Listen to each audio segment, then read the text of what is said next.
पूरा दिल्ली एनसीआर प्रदूषण की मार झेल रहा है। प्रदूषण से रोकथाम की तमाम कोशिशों के नाकाम होने के बाद दिल्ली सरकार ने प्राइवेट ऑफिसेज को 50% ऑन साइट वर्कफोर्स के साथ काम करने की सलाह दी है। यानी कि 50% कर्मचारियों को वर्क फ्रॉम होम की सलाह दी गई है। पर्यावरण मंत्री मनजिंदर सिंह सिरसा ने इस बात की जानकारी दी। उन्होंने कहा कि ग्रेप 3 के तहत ही दिल्ली सरकार प्रदूषण नियंत्रण उपायों को सक्रिय रूप से लागू कर रही है। सार्वजनिक स्वास्थ्य और वायु गुणवत्ता की रक्षा के प्रयासों को तेज किया गया है। एमसीडी ऑफिस सुबह 8:30 बजे से शाम 5 बजे तक कार्य करेंगे, जबकि दिल्ली सरकार के कार्यालय सुबह 10 बजे से शाम 6:30 बजे तक खुलेंगे। आपको बता दें, दिल्ली एनसीआर में अगले 10 दिन के लिए AQI की वार्निंग जारी की गई है। केंद्रीय पृथ्वी विज्ञान मंत्रालय के तहत आने वाली फोरकास्टिंग बॉडी ने कहा कि अगले 10 दिनों तक एयर क्वालिटी बहुत खराब कैटेगरी में ही रहने वाली है, इसमें कोई सुधार नहीं होने वाला।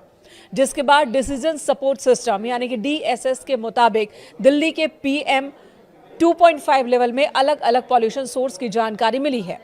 दिल्ली की जहरीली हवा में ट्रांसपोर्ट सेक्टर का सबसे बड़ा योगदान सामने आया है। लगभग 15% प्रदूषण की वजह ट्रांसपोर्ट ही है और ऐसे में वर्क फ्रॉम होम नियम से सड़कों पर गाड़ियों की संख्या कम होगी और प्रदूषण में कमी की उम्मीद है। फिलहाल दिल्ली में ग्रेप 3 लागू है। दिल्ली सरकार ने प्रदूषण पर रोक लगाने के लिए 11 नवंबर को लागू किया था ग्रेप 3, लेकिन इससे कोई फायदा नहीं हुआ। AQI स्तर में कोई सुधार देखने को नहीं मिला, जिसके बाद अलग अलग स्टेशन की बात करें तो AQI 400 के पार ही दर्ज किया गया है और यही वजह है कि ग्रेप 3 को और ज्यादा सख्त किया जा रहा है। फिलहाल ग्रेप 4 लागू नहीं है, लेकिन सरकार इसके नियमों को ग्रेप 3 के तहत ही लागू कर रही है और इन्हीं में से एक फैसला है दफ्तरों में लोगों की संख्या कम करना, यानी कि 50% कर्मचारियों के साथ काम करने का यह फैसला। CAQM ने अपने लेटेस्ट नोटिस में कहा कि CAQM ने 21 नवंबर 2025 को ग्रेप शेड्यूल को रिवाइज किया है ताकि इसे और सख्त बनाया जा सके, दिल्ली एनसीआर में एयर क्वालिटी को बहुत ज्यादा खराब होने से रोका जा सके।